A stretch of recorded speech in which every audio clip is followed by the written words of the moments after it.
All right, if you're ready to move on, I've got the Hawks next, our second place team in the division. Um, the question for me is as I was looking at them, I was surprised myself. Like, are we sure there's a real problem here? Like in a got to make a trade kind of way? Because I know I'm sure within the last month we've talked about like, well, they ought to start thinking about moving Trae Young. The optics are bad. This just feels like it's headed for a disaster. But like the starting five is plus 11.7 over, which is basically next to Denver, the best net rating for any five-man group that's played a ton, over 800 possessions. Like as a starting point, if your first unit is outscoring teams by 12 points per 100, basically, Yeah. like you're not that far away. But the obvious question we've touched on talking about 50 other teams is this it, are they going to trade John Collins and what are they going to get for him? So for me, and he has to be the most likely player to be traded. Bogdan Bogdanovic should be desirable. Just don't think there's as much momentum to move him as there is for Collins because we got like 2+ years of momentum really for him. Yeah. So I guess I'll throw it to you. But for me, I think if I'm the Hawks, I'm not going to trade Collins unless I'm getting back at least a really good first minimum, no bad money coming back. And I need to also have a guy that is going to be in my rotation at like a reasonable salary. That's like my bare minimum. I'm not giving up picks to move him. I'm not attaching. Sorry, Danny Ainge. Yeah, right. Sorry.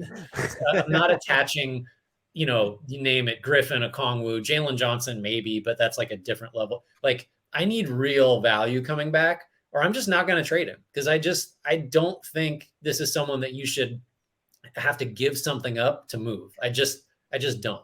I agree. And I think John Collins is probably more important to them than any of the other teams that are necessarily interested in him. I will also say, though, that if they do have to sell low on John Collins, it's their own fucking fault because of the Right. way that they sort of just marginalized him and didn't figure that out. And I understand that was kind of the risk of having Murray and then also having like traded Clint Capella in the first place. The fact that John Collins was as good as he was last year playing alongside Clint Capella, like being able to adapt. And it just felt like they were forcing him to make one too many adjustments this year. And he's played a little bit better recently. I'm with you, though, that you need actual value for him. And so what is like the move outside of dealing him though? It's you have your first round pick this year, and then if you wanted to, like you have Clint Capella, and if you're going to keep John Collins, you put Onyeka Okongwu on the table. And what do you even need? That's like the question is, okay, will they move John Collins? But I think their biggest need, and you'll have to, I'm throwing this back to you right away.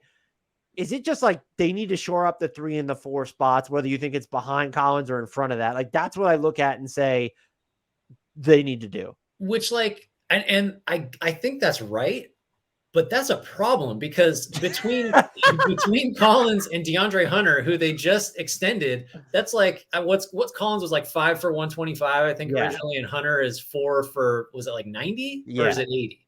It was 90. It was It's more than 200 Mikal. It was plus. more than Mikal Bridges for some reason. You're talking like not that far short of like $250 million for two positions that we're saying are the problem.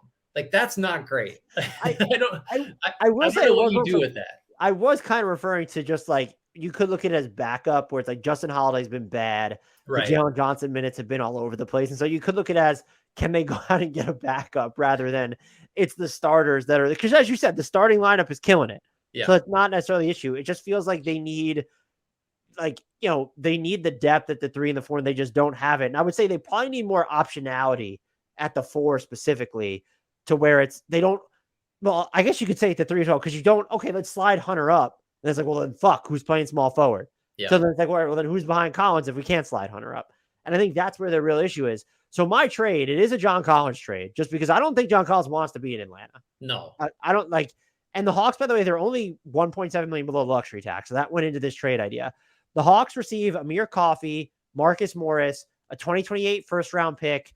And then I'm going to change this up. It's a 2028 first round pick and then a 2029 first round swap from the Clippers. So that 2028 first round pick, let's say it's top 4 protected, and then it extinguishes. And then they get the 2029 swap as well, because they can't swap in 2028 because I believe they're already doing so with San Antonio, unless I'm mistaken there. But I'll have to. Oh no, wait, that's Boston that does that. So please don't listen to me. This is their 2027. That's going to San Antonio.